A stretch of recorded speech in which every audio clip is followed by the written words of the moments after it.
ये कहानी है एक नौजवान लड़के की जो गुस्से में अपने घर से निकल आया है और बड़बड़ा रहा है। छुपा कर रखते हैं सारे पैसे। एक मोटर बाइक ही तो मांगी थी, मैंने कोई खजाना तो नहीं मांग लिया। ठीक है, कोई बात नहीं, अगर वो मुझे बाइक नहीं दिलाना चाहते तो मैं भी तब तक घर नहीं जाऊंगा जब तक कि मैं नई मोटर बाइक नहीं खरीद लेता। लड़का यह गुस्से में बड़बड़ाते हुए जा रहा, तभी उसके पैरों में कुछ चुभा। पैरों की तरफ देखा, तब उसे रियलाइज्ड हुआ कि वो हड़बड़ी में अपने बदले अपने पापा के जूते पहनकर आया। पैरों में क्या चुभ रहा है यह देखने उसने जूते चेक किए तो उसने पाया कि जूते में से एक छोटी सी किल उभर आई है जो बार बार उसे चुभकर घाव बनाने की कोशिश कर रही है। गुस्से में वो फिर बड़बड़ाया, मैं ठीक ही सोचता हूं, मेरे पिता सच में बहुत कंजूस है। देखो कितने पुराने और क्या घटिया क्वालिटी जूते इस्तेमाल करते हैं। पता नहीं सारा पैसा छाती पर लेकर जाएंगे क्या। लड़का अपने गुस्से और बौखलाहट में आगे बढ़ता रहा। थोड़ी दूर जाकर एक बगीचे तक पहुंचा, वहां पर बेंच पर बैठ गया। अचानक वहां पर उसे याद आया कि वो अपने साथ अपने पापा का वॉलेट भी उठाकर लाया था। उसने सोचा, आज पता चलेगा पापा पैसे कहां छुपा कर रखते हैं। उसने अपने पापा का वॉलेट अपनी जेब से निकाला जो बहुत पुराना और फटा हुआ था। यह वही वॉलेट था जो पापा घर में किसी को छूने भी नहीं देते थे। जब लड़के ने अपने पापा का वॉलेट खोला तो उसमें महज 20 रुपये थे और अपनी फैमिली की फोटो और एक छोटी सी डायरी थी। डायरी को देखकर लड़के ने सोचा, अच्छा तो इसमें छुपा कर रखे हैं, सारे राज इसी में लिखा होगा, किससे कितने पैसे लेने हैं या किसको कितने पैसे दिए हैं। अब पता चलेगा कि पापा ने कहां कहां पैसे इन्वेस्ट कर रखे हैं। ऐसा सोच के लड़के ने जब उस छोटी सी डायरी का पहला पन्ना खोला तो उसमें लिखा था 40,000 रुपये बेटे की पढ़ाई के लिए उधार। लड़का यह देखकर शॉक हो गया।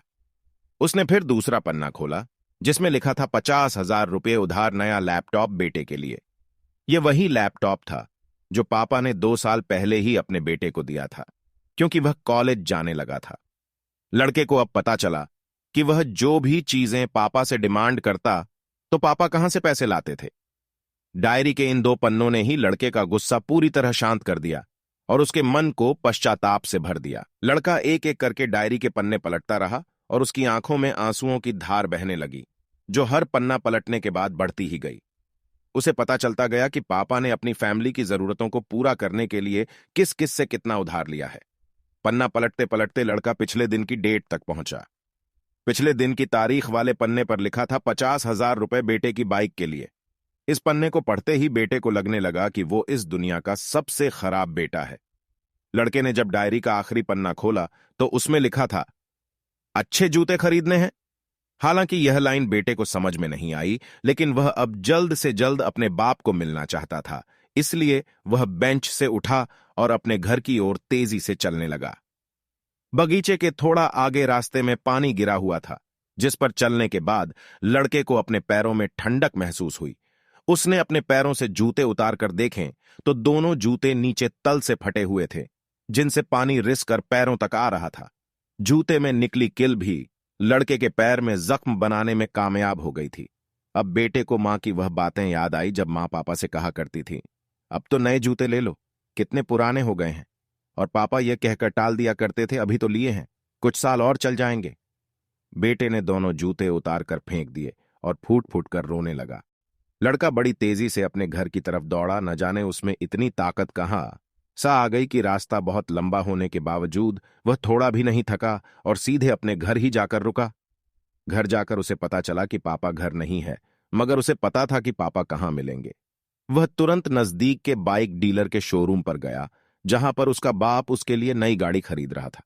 लड़का दौड़कर अपने बाप के गले से लग गया और फुट फुट कर रोने लगा। जब पिता ने लड़के से पूछा कि क्या हुआ तो लड़के ने अपने पिता से माफी मांगी और कहा कि मुझे बाइक नहीं चाहिए, इन पैसों से आप अपने लिए नए जूते खरीद लीजिए और आगे से मैं कोई भी चीज खुद के कमाए पैसे से ही लूंगा। मैं बड़ी मेहनत करूंगा और आपका कर्जा भी चुका दूंगा। यह सब सुनकर पिता की आंखों में भी आंसू आ गए, खुशी के। दोस्तों, बड़े खुशनसीब होते हैं वो लोग जिनके माँ बाप होते हैं, लेकिन अक्सर हम माँ बाप की मजबूरियां नहीं समझा करते।